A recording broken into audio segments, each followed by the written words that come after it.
The jungle was alive with the sounds of buzzing insects, distant howls, and the low rumble of something massive moving through the undergrowth. Lieutenant Tavian Cross knelt on a moss-covered rock as his boots sank slightly into the wet soil. He adjusted the strap on his rifle and watched his scanner pulse faint orange.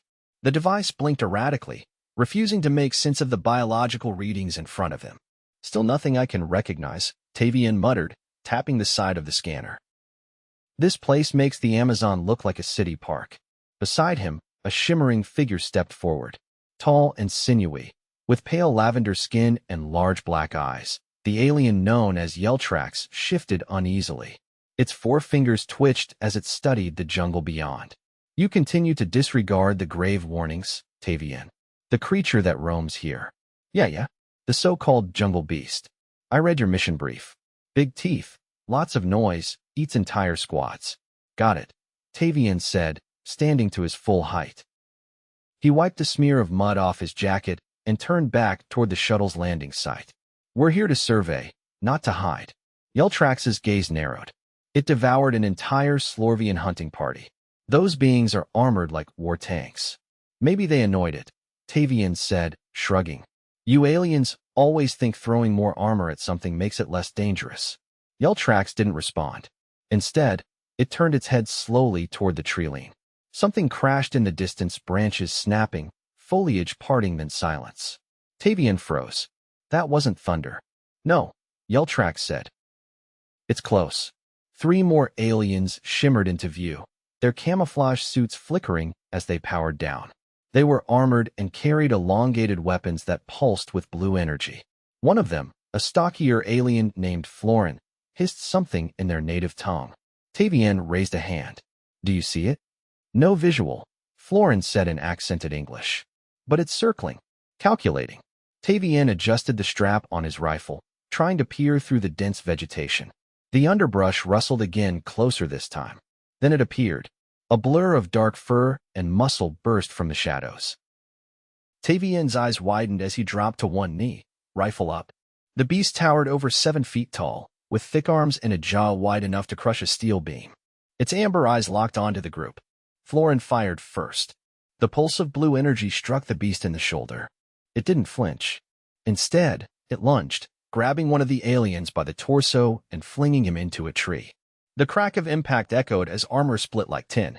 "Fall back," Tavian shouted, firing 3 rounds into the creature's flank. The bullets tore into fur and muscle, but the beast barely shifted. Instead, it snarled a low, guttural sound that rattled Tavian's chest and charged straight at him. Yeltrax grabbed Tavian's arm and yanked him sideways just as the beast barreled past, missing him by inches. Tavian hit the ground hard, pain flaring in his ribs. He rolled and scrambled behind a fallen log. The aliens regrouped and formed a perimeter, their weapons tracking the creature as it paced back into the shadows. "It didn't vanish, it waited. Why isn't it finishing us off?" Tavian asked, breath ragged. Yeltrax stared into the jungle. "It's testing us." Hours later, the wounded alien was carried back to the shuttle on a stretcher, unconscious but alive. Tavian had 2 fractured ribs and a gash running from his shoulder to his hip. He sat in the medbay, grimacing as the ship's med tech ran a scan. "You're lucky," the tech said. "Nothing requiring surgery. Ribs'll take 6 weeks, maybe 8. The laceration's deep, but clean. I'll start the dermal regenerator." Tavian winced as the machine hummed to life. "Thanks." Yeltrax entered the room, gaze fixed on the human. "You should not have survived that. Thanks for the pep talk. I am not attempting sarcasm. The jungle beast has killed over 20 beings from 5 different species. Our data suggests it is a genetically aberrant predator. It should not exist." Tavian reached into his jacket pocket and pulled out a small, mud-caked device. "I tagged it." Yeltrax blinked. "You what?" "Slapped a tracker on its leg when it passed me." Tavian grinned through the pain. "If it's going to stalk us, we might as well return the favor." The tracker data revealed something strange. Despite its size and strength, the creature never left a 12-kilometer radius. It moved in patterns, loops, pauses, and returns. It wasn't hunting randomly. It was guarding something. Tavian joined the next survey mission a week later, ribs taped and movement stiff. He was under strict orders not to engage, only to observe. They followed the tracker's signal to a clearing where the beast had made a nest of sorts, massive leaves, bones arranged in strange patterns, and something even stranger. A collar. Rusty, half-buried, but unmistakably a collar. It had a tag. Tavian knelt beside it, brushing off the dirt. The tag read, Muffin. He stared at it, blinking. No, no way.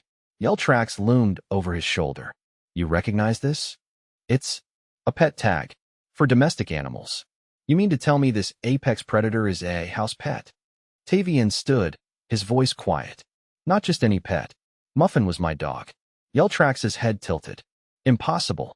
I was stationed on Earth at the time. Muffin escaped during an evacuation. I never found her. She was big, part mastiff, part something else. But she wasn't like this. Florin approached, weapon lowered. You're saying this thing is from your planet? Tavian nodded, dazed. She must have been taken or wandered into a portal during the chaos. Somehow she adapted. Yelltrax's expression was unreadable. She has become the jungle's apex predator. Tavian looked toward the trees. She's protecting something. Maybe not territory. Maybe memories. They returned to the ship that evening. Tavian lay in his bunk, staring at the ceiling, his body sore, but his mind racing. A pet, not a monster. Muffin had always been gentle, protective, yes, but never violent. Something changed her. Over the next 2 weeks, Tavian coordinated with the survey team to map Muffin's territory. They avoided direct contact, watching from a distance. She didn't attack again. She watched. One night, Tavian ventured into the jungle alone, carrying a recording device. He played back an old sound, his voice calling Muffin's name, recorded years ago. Her ears twitched. Her head tilted. Then she vanished. The next morning, Tavian found a pile of bones outside the camp perimeter. Clean kills. Arranged neatly. A gift. She remembers, Tavian whispered. Not long after, the Confederation called for a full extraction. The jungle was deemed too dangerous for further study. Tavian packed his gear slowly, hesitating each time he reached the end of a task. In the final hour before departure, he walked alone into the jungle one last time. He reached the clearing, stood in silence, and waited. Muffin emerged from the shadows. She was bigger now, scars across her face. But her eyes were still the same. Tavian held out his hand. Muffin. Girl. It's me. She stepped closer. He didn't move. She sniffed his hand, then pressed her massive head into his chest. Tavian knelt, wrapping his arms around her neck, tears streaking the dirt on his face. You made it. You survived. Behind him, Yelltrax watched from a distance, dumbfounded. This is your house pet? Tavian nodded. Yeah. Yelltrax exhaled slowly. We feared it was a demon. It turns out it was your companion. She was trained to protect. Yelltrax didn't respond. He simply turned and walked back toward the shuttle. Muffin followed Tavian to the ship, but stopped at the ramp. She looked up at him, then sat. Tavian crouched. You want to stay? She didn't move. He smiled sadly. All right, but now they know what you are. As the shuttle lifted off, Muffin watched from below, a silent guardian of the jungle. And throughout the galaxy, the legend of the jungle beast spread, of the monster that stalked the shadows, tore through armor, and vanished like smoke. But Tavian Cross knew the truth. She wasn't a monster. She was Muffin. She was his dog. Tavian Cross hadn't been back on Earth for more than 12 days when his assignment changed again. He'd barely finished physical therapy, 3 cracked ribs still ached when he inhaled too sharply, and the dermal regeneration across his left side itched like fire ants, but Command didn't care about itchiness. They cared about the signal. It had come in 6 days after he left Javerin 3. Unnatural frequencies, repeating at intervals too structured to be ambient and too erratic to be mechanical. Not a beacon, not a distress call, a pattern, one that started from the center of Muffin's territory. A shuttle met him at the orbital hub over Geneva and rerouted him with zero ceremony. No briefings, no diplomatic pleasantries. Just a sealed packet and a 40-minute jump through a worm-lane corridor that had only been used twice for live transport. He was the only human on board the small cruiser. The rest of the crew was Thrixian tall, feathered bipeds with eyelids that closed horizontally and a permanent look of suspicion. Their captain, Crixel, didn't offer a seat. Tavian leaned against the bulkhead as the blue glow of hyperspace flickered through the viewport. You were in proximity to the signal origin, Crixel said without looking up from his console. Not during the time of transmission. You tagged a biological anomaly. You initiated the first tracking. I didn't request it back. You're being sent to determine whether your planet's fauna has violated the Confederation's non-sentient interference clause. Tavian exhaled slowly. So now she's a suspect. Now she's evidence. They dropped out of hyperspace into the same orbit he'd left less than 2 weeks earlier. The jungle spread below them like spilled ink, glittering with bioluminescent mist. The Confederation had quarantined the entire southern quadrant with orbital drones and inserted perimeter nodes along the forest's edge. Nothing in or out without being recorded. 3 hours later, Tavian was back on the ground, boots sinking into soft loam, the air humid enough to taste. The new camp was sterile prefab buildings, sterilization fields, no open fires, and no exposed food. The Confederation didn't want to provoke. A technician snapped a monitor strap around his wrist. You've been assigned a telemetry band. Vital signs, stress levels, and geolocation feed to the command post. Don't remove it. I didn't ask for a babysitter. You're not being babysat. You're being measured. The technician walked off without another word. Tavian flexed his hand. The strap was already warm. He didn't recognize any of the personnel. No yell tracks. No Florin. Just silent scientists, a few armed guards, and a hovering drone that never left his shoulder. The jungle edge loomed maybe 70 meters out, motionless but alive with heat. By midday, the signal had reappeared. Short bursts. Same modulation. Same origin coordinates. Tavian stood with a cluster of researchers over a portable console, watching the waveform dance. One of them, a pale-skinned Caloran with gill slits on his neck, tapped the screen. It increased amplitude when it detected our scan. Tavian leaned in. You think it's reactive? It's not random. He turned and walked toward the gear tent. He already knew what he needed. The same boots, the same field pack, and a fresh tranquilizer rifle with adjustable dosage. Muffin might remember him, but he wasn't about to waltz into her territory empty-handed. The mission lead caught him as he was strapping the final clip. You're not authorized to go without escort. I'm not going in. I'm going around. Your telemetry says otherwise. You want this signal understood? Then let me approach it. Otherwise, you'll be dissecting data until your grand offspring forget what sunlight looks like. She didn't argue further. By dusk, Tavian had crossed the outer perimeter and turned off his locator. The jungle welcomed him like it hadn't missed a beat. Wet, dense, and indifferent. He moved in deliberate steps, checking the underbrush for signs of passage. The tracker signal from before had long since gone dead, but Tavian remembered the paths. Muffin always doubled back around water, avoided open clearings, and never passed under the same canopy twice if she could help it. 3 kilometers in, the first anomaly hit him. Everything stopped making sound. Not quiet. Not muted. Silence, absolute and crushing. He froze mid-step, ears straining.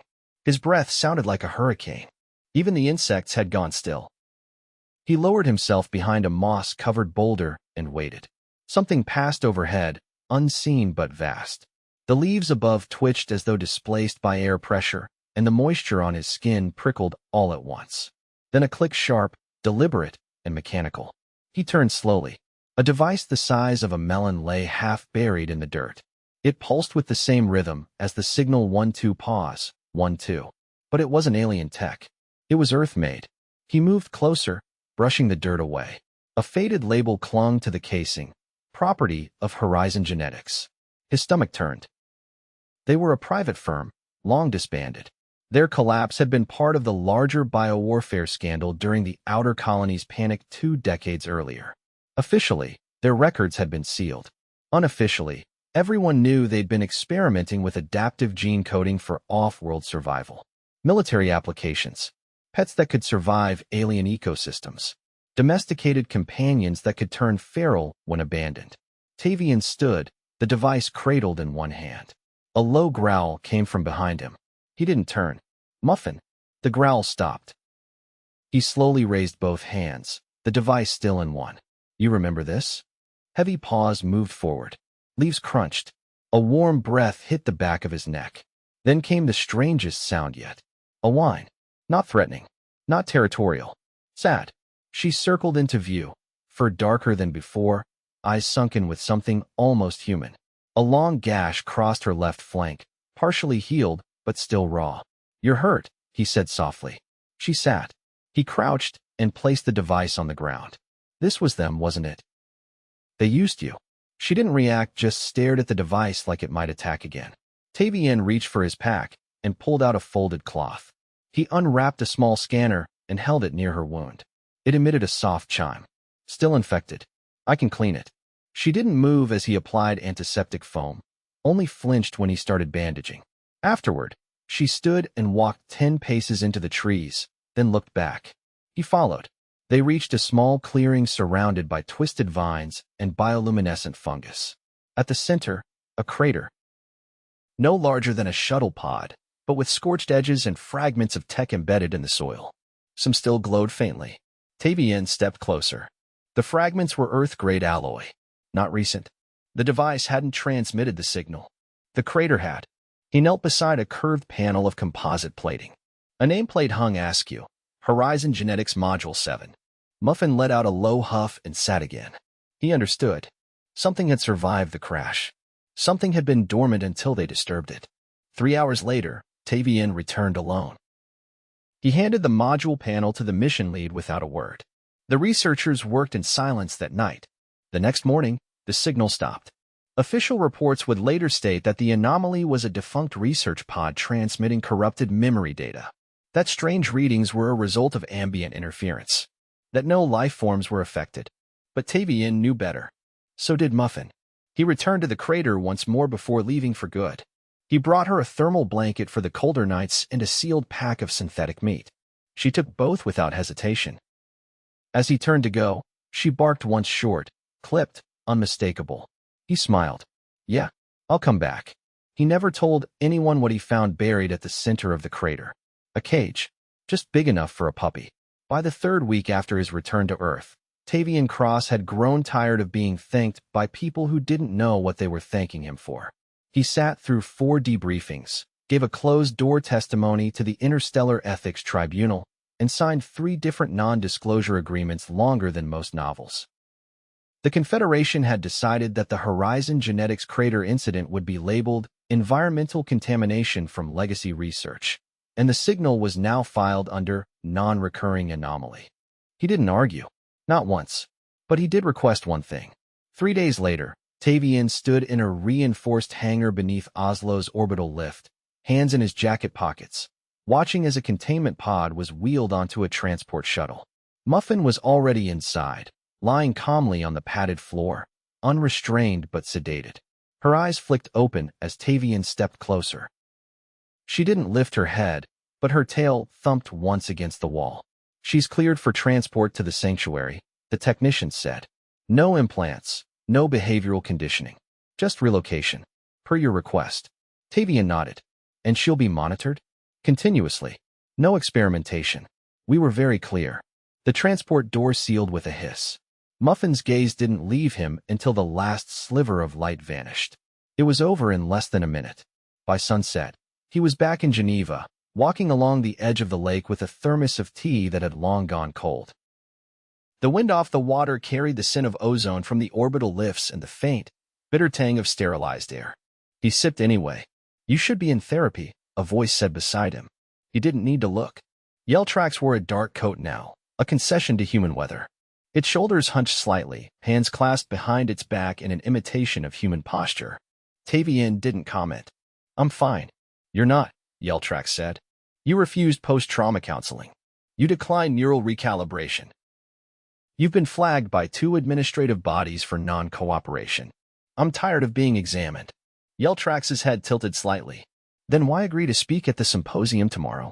Tavian leaned against the railing, watching a flock of synthetic gulls dive for fish that weren't there. Because they're going to talk about her anyway. Might as well say something accurate. A minute passed. Yeltrax broke the silence. You were right. She remembered. Despite the reprogramming. There was no reprogramming. The Horizon files say otherwise. I read those files. They didn't finish the sequence. Muffin was flagged as a failed prototype. Her DNA never completed the recursive binding. She adapted on her own. Yeltrax studied him. That frightens them more than if she'd been engineered. Good. The next morning, at precisely 10 o'clock, Tavian stood behind a podium in the Geneva Assembly Hall. The symposium had attracted 200 delegates from over 30 species. Most wore translation implants. The few that didn't had assistants murmuring interpretations behind them. He didn't use notes. "You all came here expecting to hear about a monster," he began. "You've read the reports. You've seen the recon footage. You know about the casualties. I'm not here to repeat any of that." He let the silence stretch. "I'm here to remind you that what you're afraid of isn't a creature. You're afraid that something you don't control could survive without you. That it could protect itself, adapt, even thrive in a place where your rules don't apply. You don't fear the jungle. You fear that something human made it through and didn't ask permission." A ripple passed through the crowd. No one spoke. Muffin was my dog. She wasn't weaponized. She wasn't trained for combat. She was raised in a 2-room flat with a squeaky toy that looked like a duck. She went missing during an evacuation, and somehow, she ended up on a planet that kills anything it doesn't recognize. And she made it. He paused, scanning the audience. She didn't survive because she was altered. She survived because she was loyal. And angry. Because something tried to change her, and she said no. He stepped away from the podium. I think that's worth remembering. The applause wasn't thunderous. But it lasted longer than he expected. 2 days later, he visited the sanctuary. It was carved into the side of an old asteroid, orbiting a dead star. Artificial gravity, climate-controlled biomes, and no visitors without genetic clearance. Its purpose wasn't rehabilitation. It was retirement for things the galaxy didn't want to kill, but couldn't afford to release. He passed through 5 checkpoints before the doors opened. Muffin stood at the top of a small rise, watching a herd of 6-legged grazers in the valley below. She didn't look surprised to see him. He walked up slowly, stopping a few feet away. "They treat you all right." She blinked once. He sat down beside her, careful not to touch. "I won't stay long." She leaned against his side anyway. For a while, neither of them moved. Eventually, he reached into his coat and pulled out an old chew toy frayed, faded, but unmistakably shaped like a duck. Muffin took it gently and lay down, curling around it like she had on cold nights in that old flat. Tavian stayed until the artificial sun dimmed. He didn't return after that. There was no need.